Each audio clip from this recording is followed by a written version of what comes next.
Rolls-Royce goes to great pains to make the Phantom as malleable to the whims of its customers as possible. Besides the obvious paint and interior color choices, of which there are a great many, there's now a so-called gallery option that makes up a large portion of the dashboard. It's a glass-enclosed space designed to house just about anything a Phantom customer could possibly want to put on display.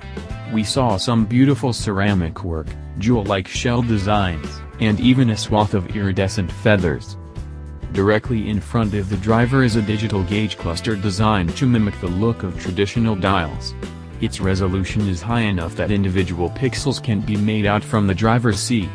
We think some classically styled gauges would be more in keeping with the Phantom's mission statement, but that's our only gripe inside, and it's minor. A centrally mounted LCD displays all the pertinent information a driver could need, and a slightly modified riff on BMW's iDrive software package is controlled through a leather-clad module that pivots from the center console.